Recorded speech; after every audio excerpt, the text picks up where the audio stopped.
I'll bet you every single one of you guys watching this video today, if I was to interview you and ask you, name me the 3 worst beats you've ever experienced as a gambler, you'd be able to name them 1, 2, 3, just like that. Boom! Right out the door. But if I was to come back and ask you, name me the 3 best wins you've ever experienced, games that you had no realistic expectation to win, games that you just, as they were being played, you knew they were a lost cause, and yet somehow, some way, you came back to win it, you'd be hard-pressed to name even one of them. It's the selective memory that we all have as gamblers. Listen, that's the fact. But, I've always maintained in 20 years of doing this, and even longer than that, I realized that just when I was gambling, long before I was a handicapper, that ultimately, when you have that bad beat, you think nothing in the world is going to go your way. You think every single break is just absolutely not going to go your way.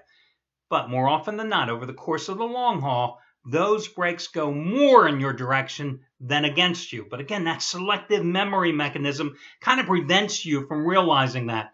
Case in point, yours truly.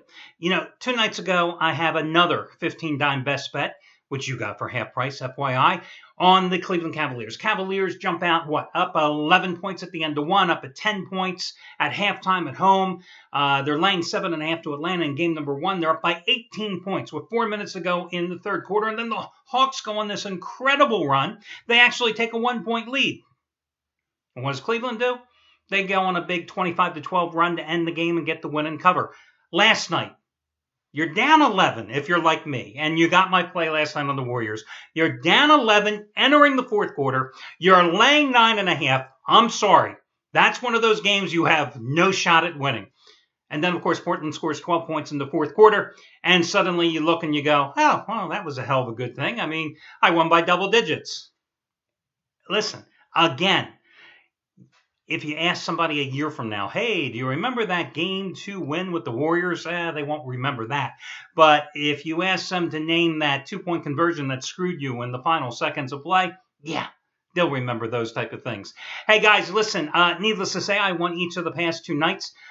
Today, another top-rated 15-dime release on the Cavaliers and the Hawks. My postseason winner, number 13 out of 15. FYI, just like all the other winners, you're going to get it as the half-price play of the day as I continue to prove to you that you do not have to spend big money to make big money. One other thing I wanted to address. Last night, the charity play of the week won for, the 4th straight week, I think it was. Chris Jordan, I saw he had an NHL play. He has not had many NHL plays. Going into last night, he only had 21, and all the years as a charter member of the site. He won 2 nights ago with a 500-star play. You got it for, $9. Last night, another 500-star play. Nashville getting the job done against San Jose State. San Jose with ease. You got that play for free, so you know the deal. When the charity play wins, I ask you on a quid pro quo basis to make a donation. I thought it was so appropriate with Mother's Day right around the corner. When I came across a story today, 27 or 26-year-old woman from Spartanburg, South Carolina, a couple weeks ago, middle of April it was, she was driving her car, had her 7-month-old baby strapped into a car seat, thankfully in the back seat. She tried to avoid some roadkill or something and overcompensated, lost control of her vehicle. She was ejected from the car, instantly paralyzed from the chest down because she broke her neck. Still currently hospitalized. The baby, not even a scratch. A family member put up a fundraising site because now her mother and her sister are raising her 7-month-old and her 7-year-old daughter because she's a single mother. This is a family that needs help. And I thought with Mother's Day right around the corner, what perfect time and what a perfect opportunity to bring their story to light. Listen, if you happen to be watching the video on the homepage today, you can click below and click on the link for the donation page. I also put the page down there, the local television station. You can read about the story and you'll see their video report on it as well. Just very, very sad. You'll see my $250 in there from first thing this morning. You don't have to put that much in. I'd love it if you did. If you put $5 in, I'd be appreciative. Help somebody in time of need. It's what the Charity Play of the Week program is all about. So I hope, once again, you participate. That's it. Let's get to, listen, all the other, once again, as I always like to say, I bribe you to make a donation. So you can check out the coupons over on the homepage. You can save $175 off the purchase price of any 60-day handicappers package by using coupon code SAVE175.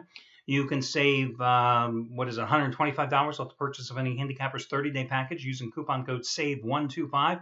You can save $50 off of any handicapper 7-day package by using coupon code SAVE50, SAVE50. All the packages are the same price they were last week, the same price they were last month. Not like I raised them, okay? And if you happen to be in the middle of a long-term package, you can always extend it out further using that discount coupon code. And if you have any instant rebates, they would be applicable as well. As usual, if you ever have any questions, you can always contact customer service. Let's get to your free play here. It's a lousy baseball card. The only game I could come up with, well, obviously, the side is my best bet tonight. But I really like this game to stay under as well. Yes, I like the under tonight in Cleveland and Atlanta, and for a number of reasons. One thing I think that's important to, matter of fact, guys, you have to just wait 1 second here. I see something was wrong with my camera, so I had to fix that midstream here. I think that the way the game one played out, that you're going to see some shifts in defensive philosophy. And what I'm referring to is this. You know, Cleveland came out of the Detroit sweep hitting like 42% of their three-pointers. And in game number one, Cleveland hit 15 three-pointers in that game. I've got to believe the Hawks are going to extend their perimeter defense, try to force Cleveland further out, and also play a little tighter on the perimeter to prevent the Cavaliers from going crazy with those three-pointers. And they've just been deadly. Again, through 5 postseason games, they're hitting it over 42% so far. At the same time, I think that one of the keys for Atlanta is to be able to get their inside game going, because Paul Millsap and Al Horford really struggled in game number one, as they did, to be honest with you, in the latter stages of the Boston series as well. So I think the Hawks, who did have 12 three-pointers, I believe was the number in game number one, will instead look to refocus their energy to work the ball inside down low to their guys. So when you have fewer three-pointers being shot, again, I think that's almost leading you, making it more an advantageous number in terms of taking the under. And let's face it, the under has certainly been the play so far here in the postseason. 32, 17, and 1 in the postseason. The under has been the play. Now, only 3-3 in the second round, but still 32, 17, and 1 under is 32, 17, and 1. The Hawks have played under in 4 straight, 10 of their last 12. The Cavaliers have stayed under in 3 of their last 4. I also think that Cleveland will have a more, shall we say, focused defensive attack here tonight throughout the game. Because to me, there was no reason for this team being up 18 points to suddenly watch Atlanta go on that incredible run to actually take a 1-point lead.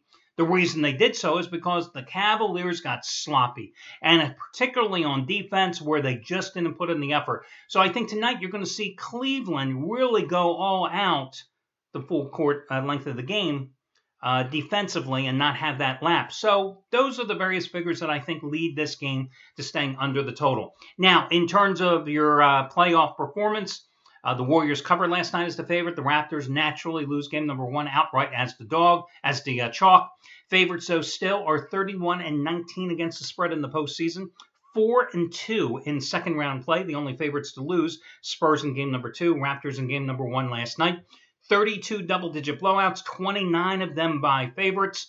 And again, the under 32, 17, and 1. In terms of home teams, they went 21-17 against the spread in the first round. But in the second round, they're off to a 4-2 start, with last night's loser, of course, once again, being the Raptors. So that'll do it for today's video. I wish you well, and I'll talk to you again tomorrow when we do this one more time.